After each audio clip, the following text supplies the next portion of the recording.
Hey everybody, thank you so much for tuning in to today's episode. It is always fantastic to have you here joining us, and a big welcome to those of you who are listening to the show for the first time.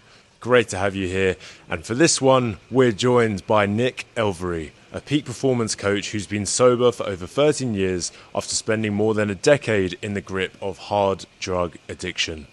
His recovery journey became the catalyst for an extraordinary transformation, from hitting thousands of rock bottom moments to discovering the power of mindset, silence, and inner work. We explore how addiction blinds us from the truth of our lives, and how many of us are unconsciously living out the stories, expectations, and belief systems of others. Nick shares his insights on how our relationship with money, our environment, and even the media we consume profoundly shape our experiences of life, often without us even realizing it. This episode is packed with grounded wisdom on things such as letting go of the past and future, understanding the beliefs that shape your reality, detaching from the noise of the world to focus on what truly matters, the connection between daily habits, brain health, and purpose, and how to manifest a life you actually love with both strategy and courage. Whether you're navigating addiction, feeling lost, or simply ready to elevate your mindset and energy, this is an episode that reminds you of your power to create change. And don't miss the incredible piece of advice from Nick's mother, something that stuck with him throughout every stage of his journey. There is so much value in this one. I certainly learned a lot, and no doubt you guys will as well. I would love to hear what you guys took away from this one. Yeah. As always, do please let me know your thoughts. If you could kindly like, share, subscribe, and leave a review, I'd really appreciate it. It means that we can reach more men who are navigating their journey. Thank you so much. I'm Harrison, and this is the Growth Voyage podcast. Enjoy.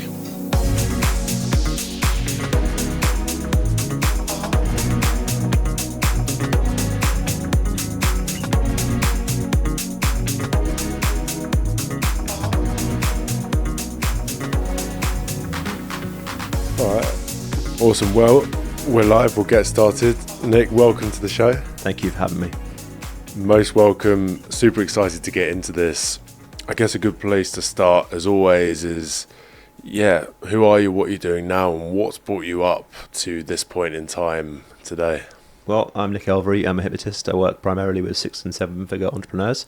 So I use hypnosis to help them understand what is holding them back from a revenue perspective. Because a lot of times it's not the systems, it's not the strategy, because they're already making 10 to 50, to 100 grand a month. But there's something internally from a mental perspective that's limiting them. I'm sure we're going to dive deep into that today in this conversation. That was born off the back of 12 years worth of hard drug addiction for me. I've been sober for nearly 13, be 13 June the 19th this year.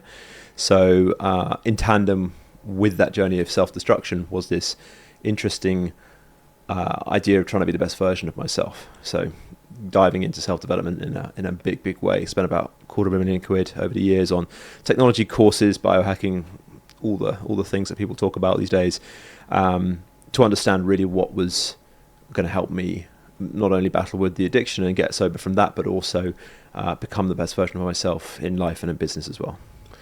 Yeah, a lot to dive into there, and I guess a good place to start would be, okay, what was sort of the turning point for you? What was your sort of mindset back then, and where was the point where you decided that a change was needed, right? Because a lot of the time we end up in these cycles and it can be very difficult to break away from them, and usually it's not until we hit rock bottom that we decide that we want to change. So was there a particular moment in that period where you thought, okay, enough is enough, and how did that curiosity develop into something else? Addiction is like a fog. It's the way I view it, in respects that it blinds you from the reality of your life. And what I mean by that is it keeps you shielded from, addiction, if we're straight up, is a mechanism to stay away or hide away from the things you don't want to face in life. That's my belief around what addiction is. It's a very effective method and tool to numb yourself from the reality and the pain of life that you don't want to face. And that will come in all sorts of different versions. So the analogy I like to use around the fog is the idea that it blinds you to the reality of your life, i.e. how bad your life is currently, right? And for me, you talked about the turning point. There wasn't a rock bottom moment. I had thousands of them. And like a lot of it, addicts do, they have thousands of these moments where they, I jokingly say I try to give up thousands of times, which is probably true. What the turning point for me wasn't some big aha moment. It was just a conversation with someone that gave me a reality check. It gave me a view of my life, where it had got and what the reality was, and allowed me to see, okay, something needs to change here, because if I carry on this trajectory, I will be dead in a few years' time, or my life will be very short. And I guess in that instance, you were hiding yourself from the reality of life, right? And this is what's really intrigued me, because I feel like a lot of the time when we experience pleasure and all of these things, we're chasing that. And I think from looking out and observing and looking at my own patterns in the past, a lot of the time when we experience pleasure, it's almost sort of satisfying our ego, and by protecting that, it kind of, like you say, hides us from the reality, right? I wonder how people can see that, because when that's your almost belief system, I think it's very difficult to break down that ego in a way when you're getting all your external needs met, perhaps, and you're hiding away from the truth. Do you think how do you even get to that reality check? Because I feel like for a lot of people, there is that bubble, right? You can't really detach from it. Yeah, I think it's very simple. If you're not getting what you want, then you need to make some changes. So if you're in any position in life and you're sat there without the money that you want, without the relationship you want, without the tangible material things, which I think are great. I think owning things and buying things is wonderful. As long as you're not letting that control and own you, then it's all good. Same with money; it's a wonderful tool. I would just have a look at where you currently stand and what you currently want to achieve. Like, creating a vision and looking forward to a vision of your life. If you are not either working towards that or haven't materialized some of that, then something needs to change, right? So that's a really easy reality check. How do people then know exactly what path they want to go on? I'm really fascinated by this idea of, okay, I need to be this person, because in their minds, that is how they were brought up to believe that they should be. For the biggest example I could see is, okay, I need to be successful, I need to get a job, I need to go and do this, right? And that works for a lot of people, but I think for some people that's not the path that they're truly meant to go down. But how do you know, okay, is this something that I truly want, or is this a product of my subjective experiences? Because I feel like a lot of people struggle with Great question. That. So again, I think it's fairly straightforward. We live the lives of others without realizing it. We live the lives of others without realizing it because we have a belief system that's gifted to us from our childhood. Our parents primarily, our upbringing, our environment, the people that we spend time with, primarily give us our belief system plus events that happen in life. So experience happens, and then we attach meanings to that experience, and those meanings could be negative or positive, depending on what we view it, what meaning we give. And then from there, that creates our belief system. And our belief system shapes everything that we do in life. Whether we believe we can or we believe we can't, we're probably right. Right? And it's along those lines that I believe, and this is the work that I do with my clients, that shapes our existence, right? So to answer your question, how do we know if we're on the right path is a great question.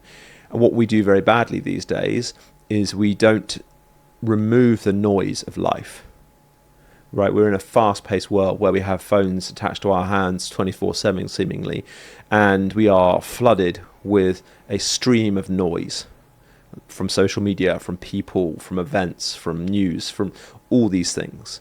And that is a distraction to what we actually have, what we want intuitively inside of us. And the simple way to do this is to sit with yourself. Silence is one of the hardest things to deal with for a lot of people. Sitting with yourself with an idea of what do I truly want is a really powerful exercise. And the longer you sit with that, what happens is the more of the belief system materializes. My job is to spot belief systems. I can sit with you 5 minutes and we can talk on a subject, and I can write down your entire belief system on money, on relationships, whatever it is, right? You do it unconsciously. You tell me all the time. You've told me quite a lot today already. And that's what I'm always doing. I'm listening for patterns and language that people are using, because they are telltale signs. So going back to your question, we need to sit with ourselves and truly just say, what is it that I really, truly want to do? Now, there's a caveat to that, because with your past beliefs, your past traumas that create your present beliefs, they are blinding you slightly to what you think is possible, right? So my belief around how I work with clients is to do two things. Help them understand the connection between their past experiences and the meanings they've given them and their current belief system. So unlike talk therapy, where you sit there for hours, if not years, talking about stuff, I'm interested in understanding and helping highlight and giving you aha moments to understand where those things originated from, why that belief is connected to this experience. But then that's it. I don't want to go any further with that. We'll leave that well alone. Now you've got that aha moment, we can demolish that, we can dissolve that experience, and we can create something new, right? Because we always want to be moving forward towards something new that's better. And that needs to be reinforced on a daily basis. And we can probably get into the whole routine of how I would recommend doing that. Yeah, absolutely. And you touched upon a really interesting point there. I think a lot of the time we grow up and we get to an age where we start reflecting on our past experiences, right? And I wonder if you think, before we get into that, do you think a lot of the time we spend too much time focusing on the past, trying to fix the past, maybe holding a lot of energy there from the past, when really it's all about, okay, we've got that information now. Now we can understand why our belief system is the way it is. Okay, what can we do going forward, and having that proactive mindset? So I'll ask you a question then. How do you think it will serve you to spend hours or an inordinately large amount of time looking and analysing the past? I think it would, well, you're not in the present, right? I think it would make you, I think you'd probably start getting obsessed with it. You'd probably build up resentment. You're just not making progress, right? It's quite stagnant. So you know the old analogy that if you spend too much time in the past, you're likely to get depressed. If you spend too much time in the future, you're likely to get anxious. So being in that present moment is really important. It doesn't mean that those two things are important either. As I say, revisiting the past and understanding where things have originated from, but then dismantling and dissolving those and moving forward is powerful. Spending time in the future to create a vision and goals to work towards, because if you don't have any idea where you're going to go wherever the wind takes you. But actually where everything happens is in the present, right? So it's understanding that you can go back and forth to the past and the future in a positive way that really helps, but you really need to be letting go of both of those and just focusing on the present. Yeah, totally makes sense. What are the common, I know you mentioned before, okay, you can observe people might say certain things, right? And that's okay, right, this shows this about their belief system. Are there any sort of common examples that you find in people where, okay, they sort of say and they just give away their belief system in the way that they speak, perhaps? Okay, so let's talk about money. It's a good one, right? If you think of 2 or 3 words to describe your experience with money, what do you think money is, and how do you like money? What is your experience around money? With money, it's an interesting one. I'd say it's something that comes and goes. I think it's something that you can't really hold on to. I think you've got to put it out there to receive some of it back. I don't think it sort of defines who we are, but then it also makes the world go round as well. Okay. So I think being on a podcast and live, you're probably a little bit caged to giving me your true answers there. Absolutely. Yeah. Okay. So that's fair. I would also need a bit more time to think. Right. Sure. Right? I mean, one exercise you can do, which I do with clients, which is quite useful, is to create a list of words. And you do a word association game, and it's the first thing that comes into your mind. You can pick up your own belief system, and you'll start to become aware of it all the time after listening to this. So when you're just going around life and you're doing stuff and you're seeing people, or you're having an experience, or you're talking about money, or you're looking at your bank account, or whatever you're doing, those first thoughts that come up, usually the first one, are a key indicator of what you believe about something. So if someone says to you, oh, let's go and build a business that's going to do 50K a month, what's the first thing that comes up into your head, right? and like that's fear probably around that one. What are you experiencing there? Something went on then. Yeah, well, I was just, it's a kind of like a... What comes up for you when I say earning £50,000 a month? It's, okay, it's like something over there. Okay. Basically, it's like, oh, okay. Yeah. Okay, so something that's not possible, how would you put some other words around it? Oh, I would, it seems like something which is, I think I'd need some time to reflect. Yeah, sure. Right? But when you're saying, and I'm not trying to sort of, pick you to pieces here, but the point is, when you put something, saying something, oh, it's out there, it feels intangible. It feels like it's not really that easy to obtain, right? Whereas, and the language we use is really important. When we put something outside of us and far away, which is what that felt like when you explained that, then it demonstrates to me that that is something that, I mean, you may or may not have thought about doing it to that level before, but it's something that you find difficult to understand. So then that gives me an insight into your belief systems around generating finances. And we'd have to dig deeper, and I'm not going to put you on the spot anymore because I can see this is uncomfortable. But, it gives you these clues, right? And it gives you these clues. And we are automatically, unconsciously giving people these clues all the time, right? So to be aware of your belief system is the first thing, because without awareness of anything, you cannot change, or very unlikely to change. So, yeah.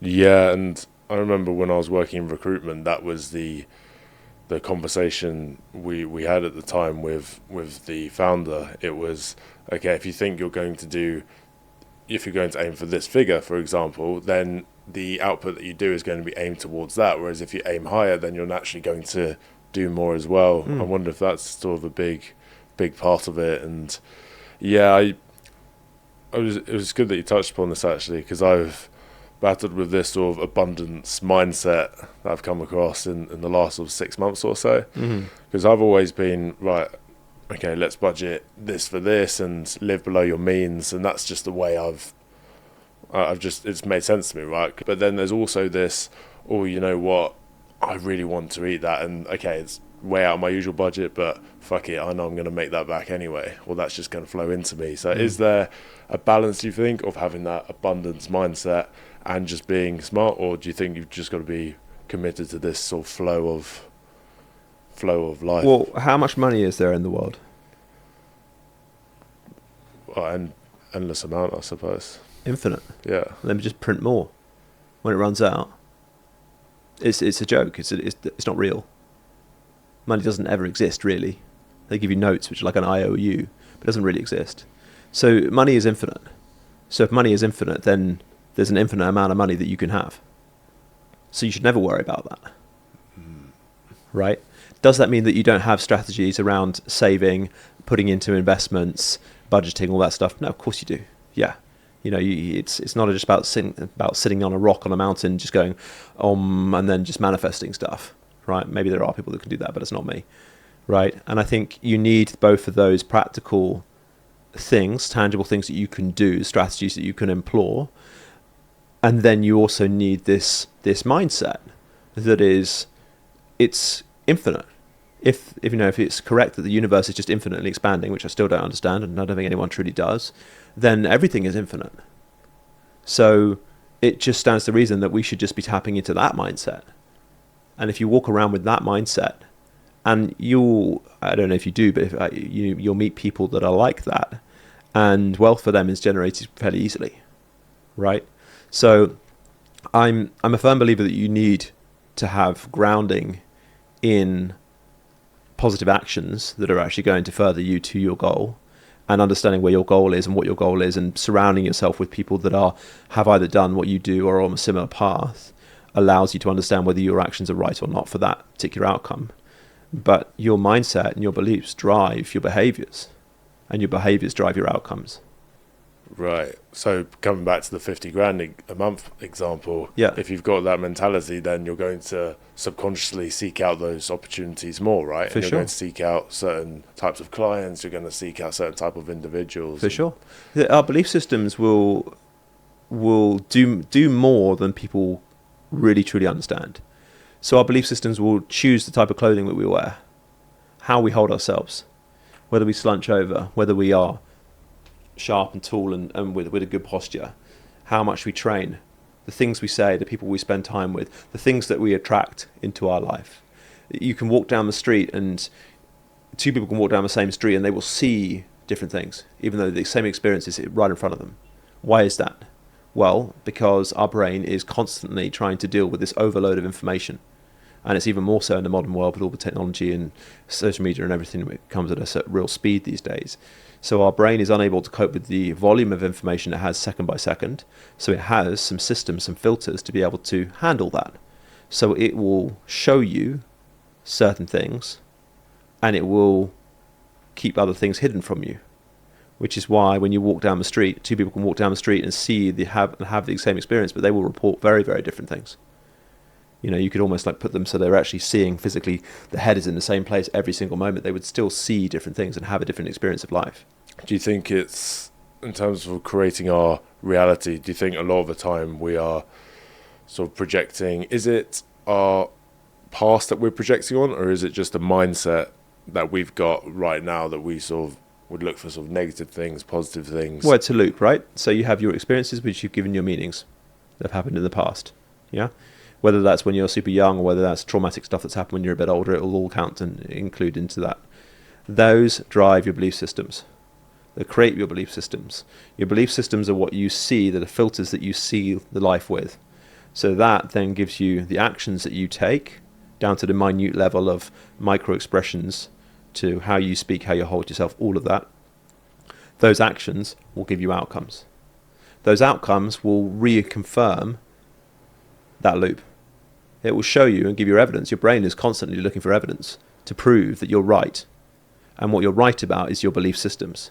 So if you have a belief that money is really difficult to make, and that owning a business is really hard and it's the most unthankful task ever. These are not mine, by the way. I'm just thinking just things I've heard from clients saying. Then you're going to have more evidence of that on a day-to-day basis. Whereas someone who goes, entrepreneurship is the best journey for self-development. Making money is easy, fun, enjoyable. When I work with amazing people and all that positive stuff that comes with those things, the experience of that person is going to be vastly different. Does not mean that obstacles and challenges don't come your way, right? And let's be really clear on this, because a lot of people think, if you just think positively, then everything will roll out beautifully. That's not the case. But when those obstacles and challenges come, which they inevitably do, if your belief system is opportunities, which is what my belief is, challenges are opportunities, right? Challenges are opportunities, and challenges come for a reason, and you may not know in the moment, but when you look back at them, you go, that's what that was for, right? When you view it that way, then when a challenge comes along, it's like a fuck yeah experience rather than a oh shit experience. Yeah, so this is, I think, you touched upon something that's really sort of helped me, and something that I've experienced a bit of a shift with is, now, I think because ever since I got connected to something greater, I found that now, when these sort of challenges do come, I associate it with, this is like the mind's challenges, this isn't my challenges, something that the mind or the ego is dealing with. And I do really like being in the trenches sometimes. We've spoken about this on the pod, and it gives you an opportunity to, what is this trying to teach me? And I do think by embodying that more in our lives, and nothing can really phase us. I remember once there was one moment where I sort of hit a rock bottom moment. It was maybe 3 or 4 years ago, and New Year's Eve party, hosted it, got blackout drunk, ended up waking up, everyone had left, and it was, and then I went for a walk, and I remember feeling so low at that point and thinking, right, I'm going to remember this day when I've overcome it in the future, and I'm going to be looking back on this day, and I can look back on that now,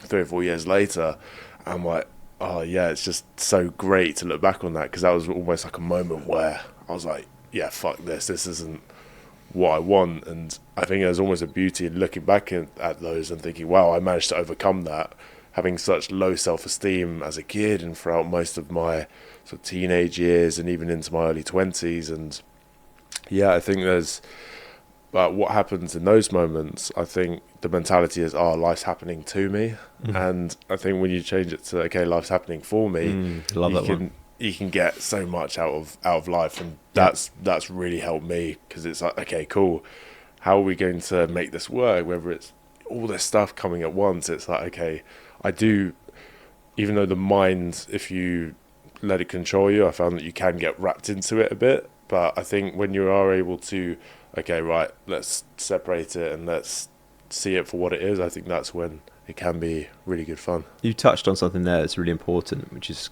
asking yourself better questions. Questions create focus. So if we say to ourselves, why am I always finding it so difficult to lose weight? Your brain is going to give you evidence and focus on the reasons and show to you why it's so difficult to lose weight. If you, and Tony Robbins has a great question, which I think is the ultimate question, which is, what's great about this? In any situation when the world feels like it's falling to pieces, if you can sit and say, what's great about this, and actually start to dig and find answers to that question, it will shift your focus dramatically from the problems to solutions. So asking yourself really empowering questions on a day-to-day basis will shape your future. It will change your focus. What we focus on, we get more of. So if you focus on the poor me, as my old counselor used to say, pour me another one, that's sort of an analogy for, if you're trying to give up drink, right? If you focus on the poor me side of stuff or the victim side of stuff, you're going to get more of that, right? So for me, it's really crucial that the things I put into my head are pristine guiding stars towards what I'm trying to achieve. And I'll give you some understanding of what I mean by that. So I don't wake up in the morning and put on the news. In fact, I don't remember the last time I looked at the news. Periodically something will pop up, but I don't actively watch it because the vast majority of it, firstly, is probably propaganda. We don't really know if it's truth or not. And secondly, it's very negative normally. So I don't want to train my brain and my radar in my head to search for stuff around that. I want my brain and my radar in my head to be focusing on the things that are going to help me get to where I need to go, the people I need to connect with, the things I need to learn, the things I need to do, all these things. So being a gatekeeper of your mind, and we consciously talk about the food we want to eat, right, and the types of food that you should or shouldn't eat to get to the goals that you want, but we often don't talk about the mind food, the mind nutrition, right? The things that we're ingesting internally into our mind consists of things we watch, things we listen to like podcasts, things people we interact with, experiences we see around our world, which is why environment's so important. All of these things are combined environmental factors that shape our internal world. One of the biggest obviously being our internal narrative, the things we say to ourselves and the meanings we put on and place on experiences.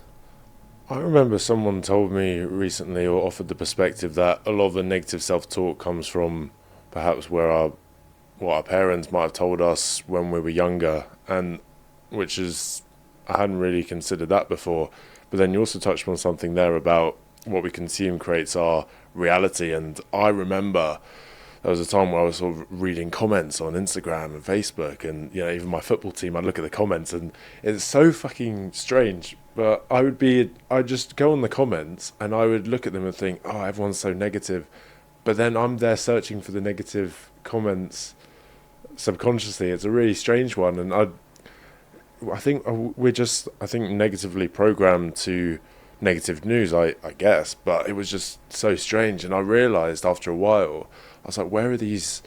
I remember I was perceiving the world differently, like you said. And I was thinking, where's this coming from? And as soon as I stopped doing that, I realised, okay, wow, there's so much outside noise. And I remember accessing my subconscious a couple of times through meditation, and there was all this stuff there which was just so irrelevant to my life. Just all this, like you said, propaganda, media stuff, American politics. I'm like, how much is this actually affecting us on a deeper level, right? It's key to everything. The noise that we have in this world is very loud, i.e. there's a large volume of noise, more so than any time in the world before. Our job is to understand which parts of those noise are actually helping and which parts are hindering. And I would argue that a large majority of them are actually hindering. So we need to be ultra militant and observant on what we're letting in and who we're spending time with. The 5 people you spend the most time with, people go, yeah, I know, but rarely do they actually analyze and look at who are we spending the most time with. Number one is yourself. You spend more time with yourself than anyone else, obviously. So what you say internally, your inner narrative, is critical to your belief system. And are we also, by scrolling and stuff, we're minimizing that time with ourselves, and that's becoming us? That's part of it, yeah, absolutely. It's a distraction, right? A lot of these things that are numbing agents. Doesn't have to be drugs or alcohol. It can be anything. We can use anything to numb our focus. But for me, internal narrative, planting those good positive seeds in our mind and having good tools to be able to interrogate and navigate that internal narrative and make it a better place is number one.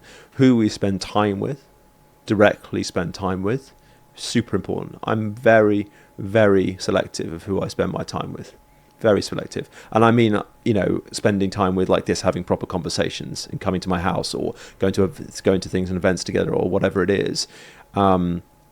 And I don't do that because I'm sort of arrogant and like I know better, but far from it. I'm always learning. Will be a student. But knowing what I know about how important the conversations and this sort of osmotic effect, this effect of rubbing off onto us, whether it's looking at comments, and they are like some of the worst places on the internet to get negative stuff. Things that people say in comments are just insane. But all of that makes up our environment, and it's critical that we, just like a garden, we go into that garden and we dig up the weeds.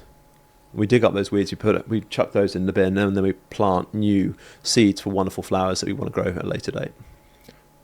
Are you very good at protecting your energy? I'm keen to get into that, right? Because I find that I'm very sort of sensitive to different energies, right? Like after this conversation, no doubt I'll be very uplifted and super inspired. I've had that on the pod a couple of times, and it's awesome. You can really feel the magnetism.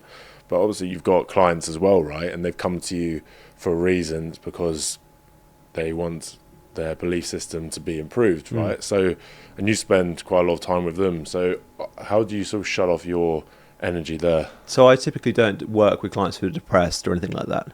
They have a pretty good mindset already, but they have got certain blocks and limitations that are helping them get to the next level. So I typically don't surround. I have worked with people in the past when I first started in this world, helping people with those sorts of problems, sort of more therapeutic standpoint. But I don't do that anymore because I'm very conscious that yes, if you're a therapist, for example, and you're spending, I don't have clients all day. I have a select few clients that I work with. But if you were sitting down with like 6 or 7 clients a day who are all depressed, that has a real impact on you, right? And you have to be very intentional, and there's a load of psychology around how that sort of impacts you. But I'm very clear that I only work with clients who are what I call my fuck yeah clients, are people that I absolutely love to work with, know I can help them in a huge way, and they want to work with me in the same vein. So yeah, I'm highly selective of who I spend time with. If someone is highly depressive and that's their nature, I will not spend time with them. If it's a friend of mine or someone that I know that needs help and support, then obviously I'll always give it if I can. But I am highly selective with who I spend time with for that very reason.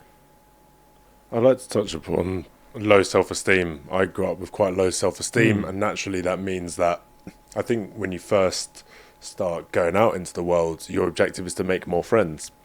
You don't even consider vibrational frequencies, you just want to be accepted, and that's a big part of what I'm doing now is helping sort of nice guys, and because I was a nice guy myself, and a lot of the time you are looking for that external sort of approval, right? And you don't want to get rejected, and I think a lot of that comes from sort of low self-esteem, right? So is that sort of a natural course of life then? Okay, you look for friends, and then eventually you want to change, and then you find better friends, and then you realise, okay, actually I'm just on this trajectory now, and I'm just hanging out with people who I am inspired by. But do you think that's a natural course of life then? Do you think we just all naturally hang out with the wrong crowds and we break away from it? Because that's definitely something that sort of happened with me. I think I was just, and I've noticed with my clients as well, they just want to be friends, they just want to make more friends. Whereas I always think, okay, how can we create more meaningful connections, right? I think that when you're growing up, we're trying to figure shit out, aren't we? We're trying to figure out this game of life. So there's always a period in our sort of teens and 20s and beyond for some people where we're still trying to figure this stuff out. It's largely given to us from our past and our growing up. So the environment that we live in and grow up in very much dictates who we are as a person. to a degree. It's not the whole picture, but it's a big part of the picture. So if you spend time with parents who are find it really difficult to socialize, or find it difficult to do X, Y, and Z, then you're probably going to have a similar experience to them, right? Not guaranteed, but you're probably going to have that. So the environment absolutely shapes who we become. But, being a teenager and being in our 20s, we're trying to figure this shit out. Like, there's a load of insecurities. We care too much about what other people think, and society crafts and creates a lot of that narrative for us, right? But it all comes back to our belief systems, right? Because there's plenty of people that who you grew up with that were confident. And if you look at their household and look at their environment they grew up in, it would have been vastly different from yours, right? And it would have been a place where confidence was treated as a good thing to have, and you were supported and told that you could do anything, right? And in those environments, you're probably going to have a very different outlook on life. It doesn't guarantee it, because, again, it comes back to the meaning that we put onto experiences. And an example of this is two people can have the same experience, and we can apply different meanings to it. So, for example, something can happen to a pair of brothers, and one brother goes, "Oh, this is the worst thing ever," and they carries that around with them, and then whatever that experience was, they make that meaning that whenever that experience comes up, they're carrying this meaning around with them, and that shapes their belief system and shapes their experience, shapes their reality. And the other brother can go, "Oh, actually, do you know what? I'm never going to let that happen to me." Whatever the experience was, right? And then positively uses that in a way that goes off and builds big business or helps people in charities or whatever the outcome is. So it always comes back to the meaning that we give those experiences, which shapes our belief systems, which shapes our actions and our outcomes. Do you think it's freeing then to acknowledge, okay, I didn't actually have any control when I was younger of how I reacted to that, and now as an adult I need to step in and sort of take the lead? Okay, that's happened now, I couldn't really do anything about it, it's made me who I am now let's try and reprogram or rewire the brain.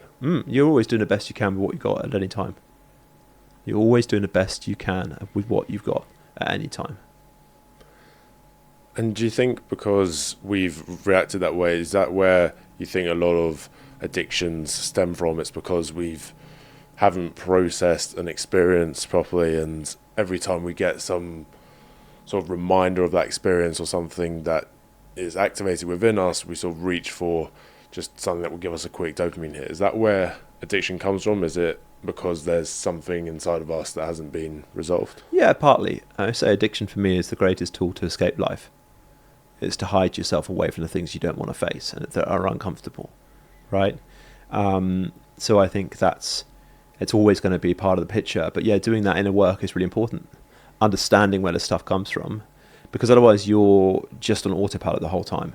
And what's fascinating about that is you are living the life of what you think other people will be impressed by, is what most of us, including me for many, many years, live our life by. But think about that. You're living your life on the idea of what you think other people will be impressed by.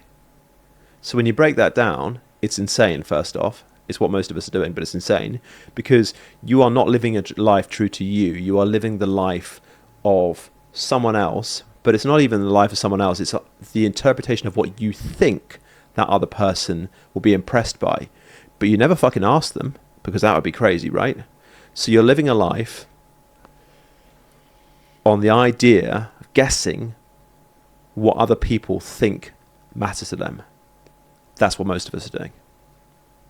It's insane. Totally insane, right? And this is something I sort of observed with social media. And I think, like you said, I think it's all our natural tendency to go through this process, but everyone's trying to look a certain way and be a certain way because they have this idea that someone else will perceive them a certain way. And you kind of look at it as like a circle, and everyone's sort of doing the same thing, but they're all projecting to no one because no one actually gives a shit about what anyone else is doing. So it's just this big circle of illusion, and it's actually mental when you look at it like that, of course, right? 100%. Yeah, I mean it's all nonsense, and you can just choose whatever reality you want. That's the reality of it. How do you balance then? I was going to touch upon more with the addictions, but again, right, you don't watch the news, you shut off from it because it's negative. I have a similar attitude. Yeah. How do you balance that with, do you think it's important to know what's going on in the world, and do you think, okay, we've actually got a lot more power than we think, and we can just choose to, okay, you know what, that's what's happening, I'm just going to live by my own rules and do my own thing, because it's a lot of people might listen to that and think, oh, but this guy's policies directly affect me, or that's sort of the mentality. So it depends what industry you're in. Yeah, of course. Some industries, like stock trading and things like that, there are definitely reasons and needs to understand what companies are doing and what legislation is coming in. So it entirely depends on what you do. Being a hypnotist, being a coach, like I am, that a lot of that stuff largely doesn't affect me in some way. Obviously, it does have some effect, but not to the point where I can control it. It's outside of my remit of control. So I really try and focus on the things that are helpful for me to focus on. So I'm just about to launch Bali Connect, which is it's a private network for entrepreneurs in Canggu, right? So from a social media perspective, I'm always looking sort of at a high level at what other people in those communities and other communities that I want to collaborate with and I want to partner up potentially with, seeing what's going on from that perspective. So for that sort of my news, if you like, because it's relevant to what I'm building, who I'm helping, and it's a good strategy for me to keep my finger on the pulse with that respect. The problem with a lot of the news, especially now with AI coming in, you don't ever know the truth. We really don't. People have these wild opinions on all sorts of things, from politics to history to all sorts of subjects, when they really don't actually have a freaking clue what they're talking about. And that's me included. And if you ever have a conversation with me around certain things like, what's going on in Israel or Ukraine, it's like, well, the reality is I don't know. I've never studied it. I've never even been to those particular countries. I've watched some things on news, but for me to have a wild opinion on something like that just seems dumb to me.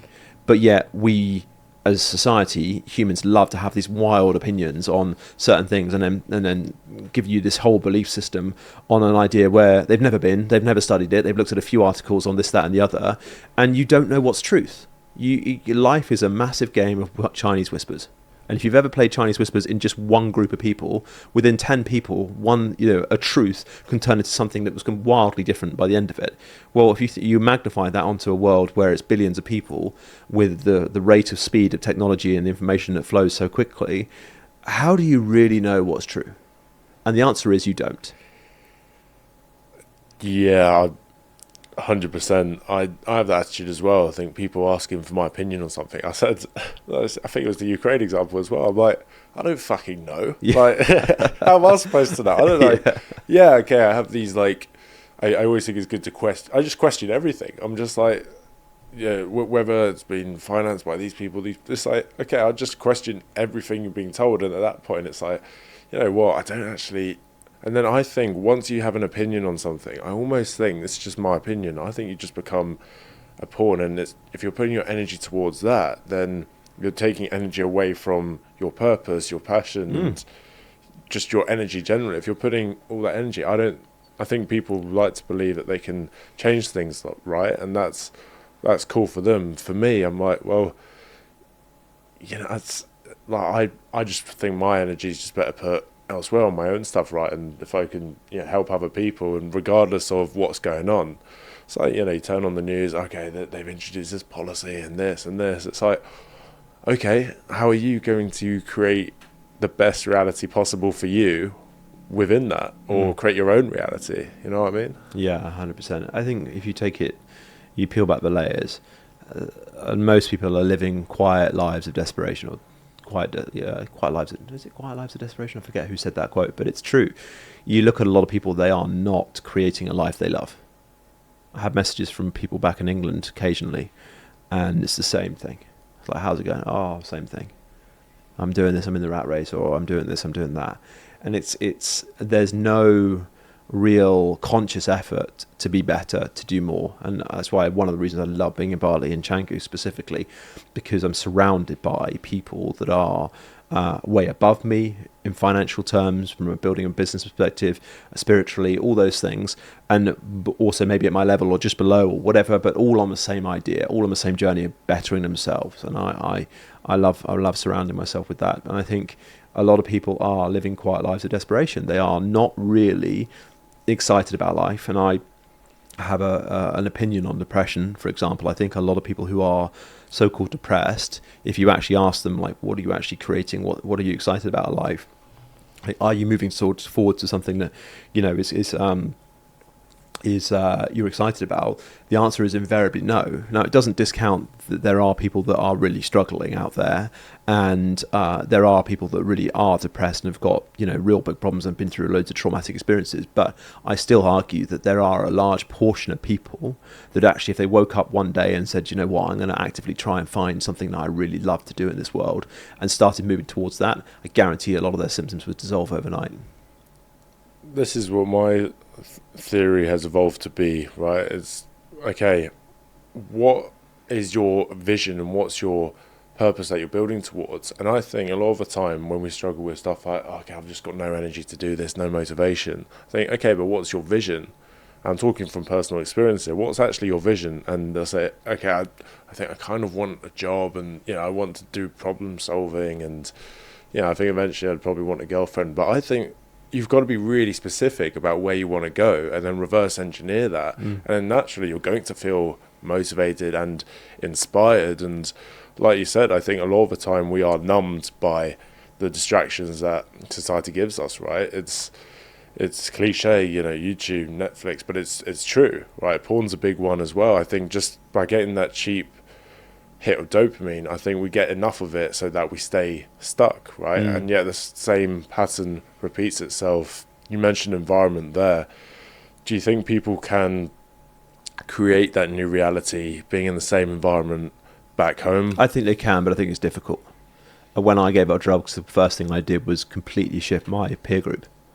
I stopped spending time with a lot of people that I've spent many, many, many years spending time with, and deleted a load of people off Facebook and deleted numbers from my phone. It pissed a few people off, but it got me to where I am now. And I think, your environment's absolutely critical. Who you spend time with really makes a difference. And if you're someone that wants to better themselves, getting in rooms with people that are ahead of you, or have gone through the same struggles as you, or are doing things that you want to do, like it's huge. People massively underestimate. I spend a lot of money and time actively connecting with people that are way above my pay grade in respects to what they've achieved already in their life, and they're usually younger than me too. I'm humble enough to realize that I can learn a lot from people who are way younger than me. I'm 41 now, meeting up with Ali and Kane recently, who are big in Canggu from Syndicate Circle, and those guys have crushed it and created a huge amount of wealth and impact and all sorts of things that are amazing. At ages that, I haven't even achieved what they've achieved in those terms yet, and they're much younger than me. So I think it's really important to drop your ego and be humble about who you can learn from, for sure.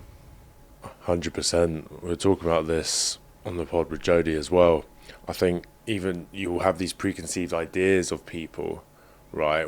And the reality is, no matter what you might originally think about them, sometimes I think it's good to listen to intuition, but a lot of the time I think we can learn so much from people around us, right? If we just remove that judgment for a sec, that projection of our past experiences, I think we can learn a lot. And you mentioned the ego there as well. I think it's the ego that keeps us stuck, right? Just we refuse to admit that we want help, we want change, and a lot of the time I want to talk about this idea of being delusionally happy as well, because a lot of people think they're happy.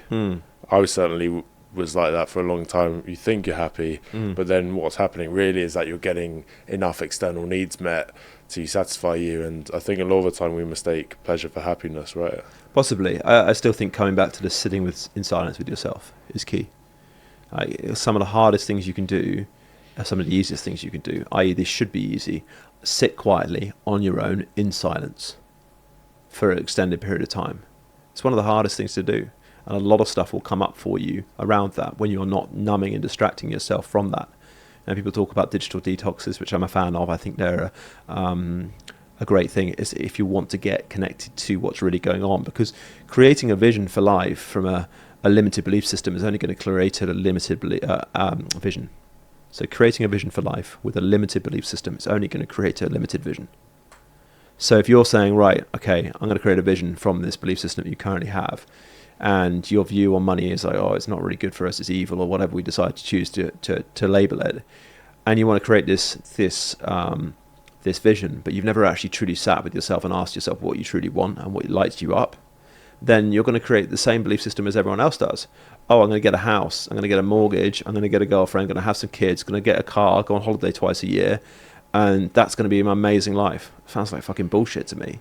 it sounds like it's someone else's. And I think that's the thing that we don't really ever get in contact with or connected with, is what we truly fucking want from our life. And the best place to start is like, what do you enjoy doing? Just fucking start there. Like, if you really enjoy doing podcasts, go out and do some fucking podcasts. If you really enjoy swimming across the Atlantic, probably not the Atlantic, sorry, swimming across oceans, then go and do that, right? Start there, because that will give you more excitement and will unearth things and will connect you with people that will help you understand what that could look like. But not letting go of the past experiences and just spending time and carrying around those things from the past, which we all do, it will limit your belief system, which will limit the vision you're going to create for your life. Yeah, and this is what I observe, right? It's those limiting beliefs that will stop us from doing the thing that we want to do. For example, you mentioned there, if you've got someone who loves playing guitar, for example, and they're sort of stuck on what they're doing in life, I'd say just get a one-way ticket to somewhere else in the world, play your guitar, and just see what happens. But then I think the belief that a lot of people will be ingrained in them, and they'll justify it, is, but what if I don't find enough money? And do you think even that mindset, that scarcity mindset, will create their reality in a way? Of course, it's all creating reality. If you think that going out and being a musician is going to be really tough and you're never going to make money, it's probably going to be your reality. It doesn't mean that it absolutely will define your outcomes, but it's definitely stacking the odds in your favor, right? The thing with this belief system stuff and focusing on what you want and getting more of that because you're focusing and putting energy and time there, the challenge is doing it consistently enough for a long enough time period to start seeing the results. We're doing this stuff all the time. We manifest, I'm not a huge fan of that word, but we manifest stuff all the time. Things in life start with thoughts. Outcomes start with thoughts. So if we know that things in life happen because of our thoughts, we know that we should understand that changing our thoughts will change our outcomes in life. So doing the work around that is absolutely critical if you want to live a life on your terms. Where do people start then, do you think, in that process? Just sit in silence. Just fucking sit with yourself and see what comes up. How long would you say usually? Whatever you can do, whatever you can handle. I know when I first started meditating, I could do like 2 minutes a day, and it was a fucking challenge. I then did an hour and a half every day for a year, doing Dr. Joe Dispenza's meditations, and that was really interesting and eye-opening. I'd probably do it a different way these days, and I don't need to do an hour and a half a day. I think it's too much. But sitting with yourself and then asking yourself really good, useful questions. What do I truly want? What do I really love in life? If I could wake up tomorrow and wave a magic wand, what do I really want to do with life? And just go and fucking start taking some actions towards it. Doesn't mean that you need to go and build a big 6, 7, 8 figure business over tomorrow, but just start making steps towards that. Start thinking, right, well, who are the other people who are already doing what I do at a high level or, similar to me?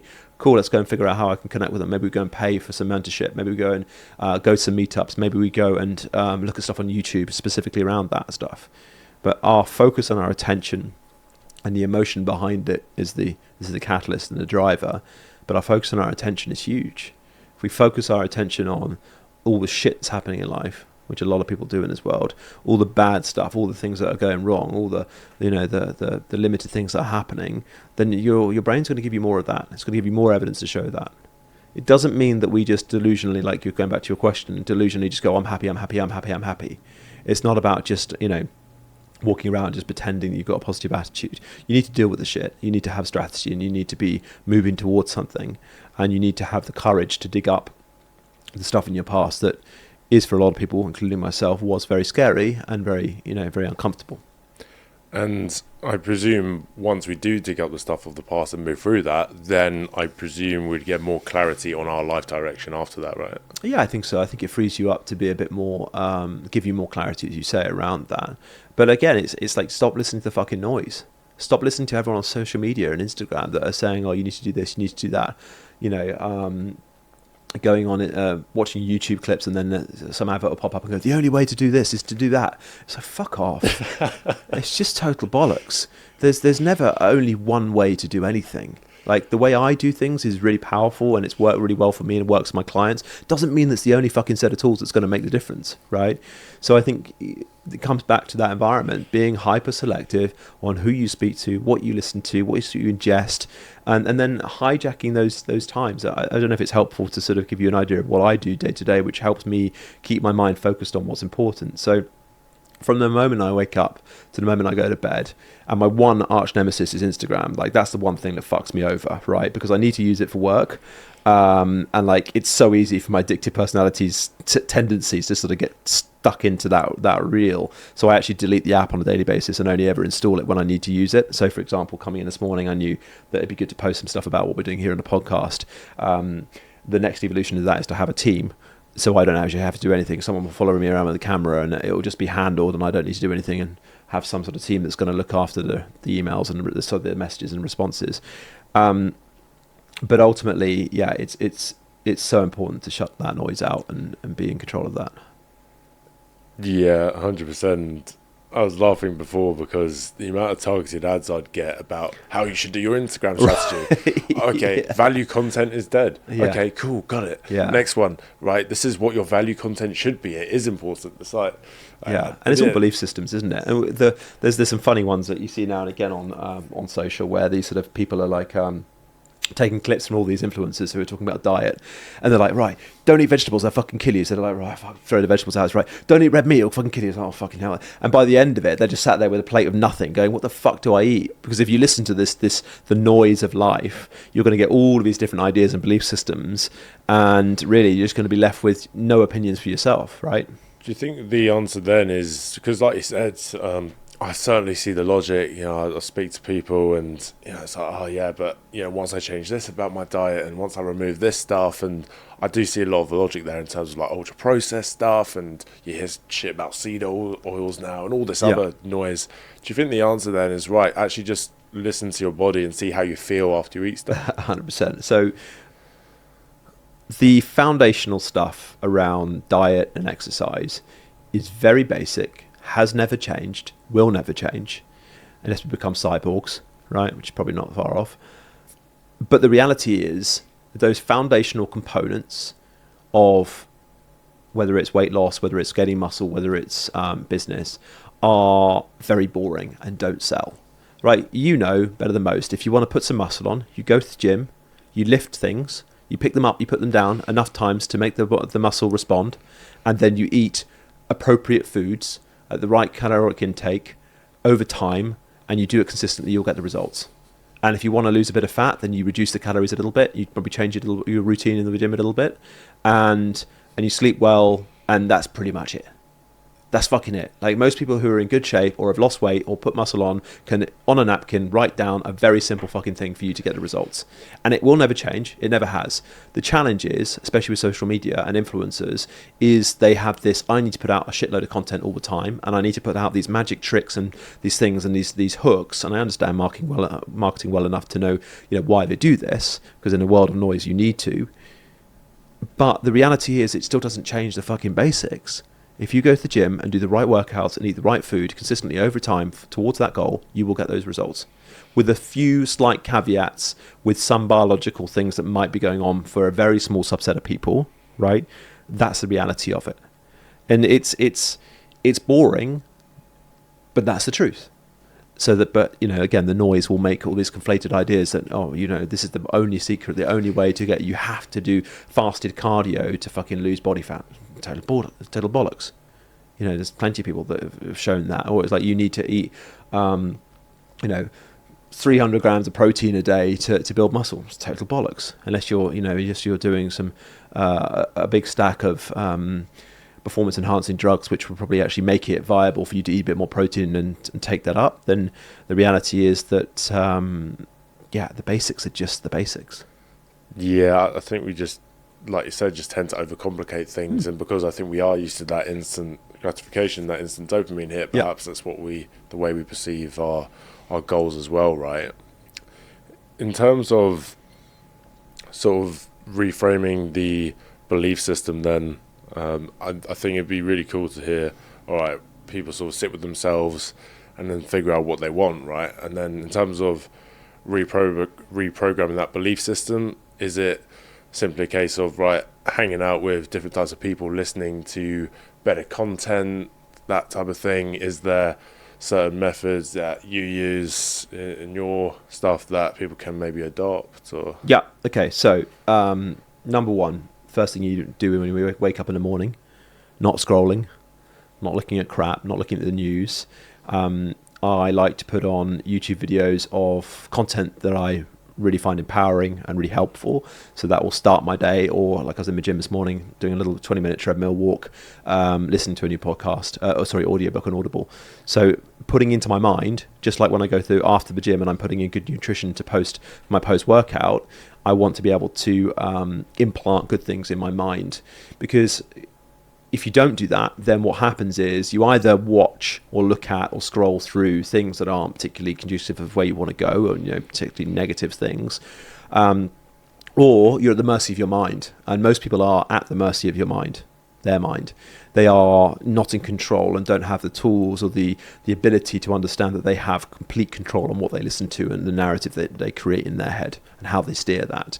So starting your day in a positive way in that respect, and removing the noise is really, really important. I like to sit in silence for a little bit in the morning. I don't do long meditations, but I just like to sit there in silence for a little bit and just see what comes up in my head, just let that percolate through. And then it's really just a case of I utilize self-hypnosis audios. So I create my own audios for me. I obviously create audios for clients. I have generic ones, but I also have custom ones that are designed specifically for them. And I will do that on a daily basis. I have a hypnotic light at home, which you must come over and have a try on, which is really good. A flashing light, which puts you into a altered state of consciousness almost instantly. Combine that with the audios and the soundscapes that I have sound engineers who help me create, puts you into a very, very suggestible state, and you can implant new beliefs very, very quickly. So doing that on a daily basis is absolutely right. And then it's who I surround myself with. And it's basically all of those things on repeat. I don't believe in affirmations, but then when I go to bed, again, the same thing. Like, I do like to watch movies now and again, but I am conscious that they have an impact. So ideally what I can do is I can either listen to a hypnosis audio to go to sleep with, or some affirmations in the background playing, or some content online, on YouTube that is conducive of learning about the things I want to learn about. But it's just being mindful and bringing awareness to the conversations you're having, the things you're putting internally, things you're saying internally, and the people you're spending time with. Yeah, such a huge impact on us, and even with the sort of algorithm as well.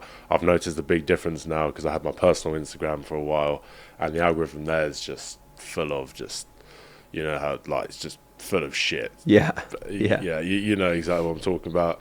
Whereas my podcast one, wow, it's just the cleanest algorithm. It's got all this subconscious stuff and creating your own reality, and it's so positive, and that's the type of stuff which I can even feel now is sort of come into my life, right? As well, which is awesome.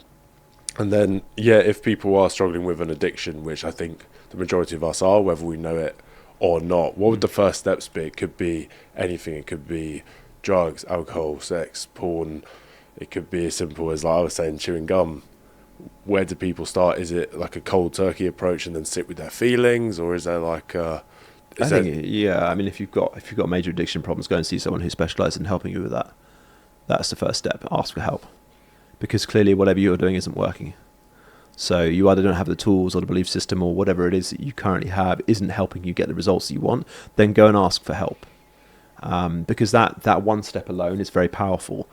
Having the courage to step outside of yourself and say, I can't do this, I need help, is the number one step for anything. So that's always what I say to people. Get support. Yeah, 100%. Absolutely. We've covered so much ground here, and I know we've barely scratched the surface as well. It's been super, super awesome. We've got 3 closing traditions on the podcast. The first 2 are continuation of things which we ask our guest, and then the third one is asked by a member of the Growth Voyage community on Instagram. The first one, slight shift from what we've been discussing, but it's a song recommendation. Song recommendation? Oh God, you're asking the worst person here. Hardest question of the day. It depends what mood I'm in. I mean, I listen to I listen to such a wide range of music. It's crazy. A song recommendation. I mean, I love Queen. I love that sort of music. I love AC/DC. I grew up with that. My dad, let me listen to a lot of that. So like, anything from Queen is a good start for me, for sure. Well, I imagine my guess would be that you're very selective of your music based off of what we've discussed, or do you break your own rules a bit? 'Cause that can have a big impact. I do break my own rules a little bit because I like some music that probably isn't the best music to be listening to. But I think the key thing with that is that as long as you are, like the 80/20 rule, as long as you are doing primarily driving towards what you want, like the odd bit of noise here and there isn't going to put you off track. So there are, I'm not perfect in respects to that, but as long as I know that I'm heading towards the right goal. So yeah, love that. And I guess it's that balance, right? Because if you are 100% all or nothing mindset, I think you're gonna just leave room for slip ups along the way. Whereas if you, I think, allocate, like you said, 20%, 10% of a little bit of that, then it kind of removes all that guilt we hold on to, perhaps. Quite possibly. Number 2 is a book recommendation. The Surrender Experiment. Yeah, one of my favourite books. You know this? Yeah. Everyone should read that book. I forget who it's by now. It's annoying. The name has slipped me. The Surrender Experiment is a very good book. Is it similar to sort of surrender or letting go concept, or completely different? There's some of it in there. I won't surprise. I'll leave it as a surprise to people that don't know about it. But it's one of the best books. Listen to the audio as well. The author, and I'm embarrassed to say I can't remember who it is. I've read it multiple times. Well, listened to it multiple times. The author does a very good job of reading it. So listen to it on Audible. Okay, wicked. Yeah, I'll certainly be checking it out. Third one, we'll go over to one of our audience questions. Okay, this one comes in from Callum McKenzie. He actually gave us a group of fantastic questions, and this one is, what is something you didn't pay much attention to early on and had to learn the hard way? Spending time with the right people. 100%. My old drug counsellor used to say, spend enough time in a hairdresser, you get likely to get a haircut. And I love the analogy, and it's so true. If you spend enough time with certain people that are using drugs or highly depressed or aren't really on a good path, the likelihood is that you're probably going to start exhibiting and doing some of their behaviours, if not all of them. And my mum always used to say, choose your friends wisely. And I always used to say, yeah, whatever, mum, because you do when you're a kid. But it was one of the wisest bits of information she ever gave me that I should have listened to before. Yeah, I mean, the one I always heard was and I think you mentioned it as well, you're the accumulation Sum of the 5 people, yeah. Well, that's it. And I do wonder, I think for a lot of the times people can maybe hear this and they'll be thinking, but I don't really have anyone else. But I was discussing this with Ryan actually when he came onto the pod. He said, actually, I think everyone's got to go through that sort of lonely period in order to then create your new reality, right? Yeah, and it's a bullshit story that you haven't got anyone else. Like, this is the thing with the modern world, right? Is we have so many resources at our disposal at any given time. Just because you may not be able to get into the room with me or people like Ryan or Ali or Kane doesn't mean that you can't start to take on principles, reading books, Audible, being highly selective about that as well. I don't believe in just putting loads of information into your brain. I'm highly selective on the things that I listen to, and that's driven through my belief system as well. But not just listening to anything, but highly selectively listen to things. So you can get access to all sorts of things these days without having to spend a lot of money. Do you think that's a key differentiator then? Because a lot of the time people might read a self-development book because they think, I need to be in self-development, but rather, okay, what do I want to improve upon? What do I want to learn more about? And then sort of niching down from there. I think just go to the classics. Go and look at the books that have stood the test of time, right? The ones that are out there and have been out there for hundreds of years in some cases. The ones that are still being read today. It's not rocket science. You can go on Amazon and find out the best-selling books, and it's not always the case because best-selling authors just buy all their own books a lot of his time in these modern days, so it's not always the best way of doing it, but to get them on the bestsellers list, but there are tried and tested books that are out there. We all know what they are. You can go and Google it. You can go and use ChatGPT to find you a list of all these best books and just start fucking reading those. Because the ones that are still here, the people are still reading in the modern age, again, it goes back to this whole idea that we overcomplicate everything. The principles of how to do most things in life are still the same principles they were a long time ago. Yeah, and I think you've touched upon an important point there. Just, okay, we think our problems now and challenges now are unique to us, but the reality is someone 2,000 years ago had the exact same problems most likely as well. So that's a great point. And I also wonder, like you said, because I do think sort of having perhaps a mentor early on who can sort of show you the way and save you some time, I think is important. But I think based on our conversations today, knowing, okay, right, how much is too much information, and maybe it's right, find someone who's great and then just stick with that and maybe block out the rest of the noise perhaps. Or yeah, I mean, look, go and work and get information and ideas from people who've got the results that you want to get. And it's easier said than done in the modern world, because a lot of people are pretending they're things that they're not. But if you scratch the surface enough, you can find the truth. Yeah, just totally agree with that. And this has been such an awesome episode. Just so much value packed into an hour. It's insane. Where can people find out more about you if they're interested in the stuff that you do and how do they sort of reach out to you? Yeah, I mean, Instagram primarily is where I hang out reluctantly these days. Nick Elvery, so ELV for Victor, ERY. So Nick Elvery on Instagram. Depending on when this episode goes out, I'm actually about to launch a YouTube channel.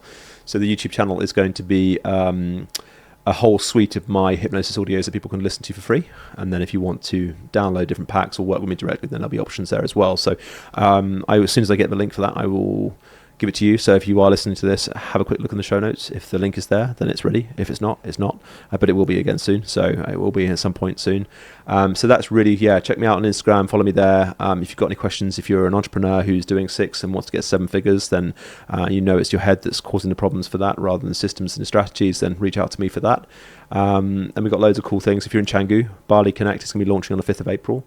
2025 we are now, aren't we, as of this recording? So that I'll put a link in the description for you for that as well. So if you're an entrepreneur in Canggu who's looking to connect with other high-level 6-7 figure entrepreneurs, we're the network for you for sure. Fantastic. Yeah, we'll put all of those into the show notes. And again, so much to learn from this. So yeah, Nick, thanks so much, buddy. I appreciate it. Thank you for having me on. Most welcome.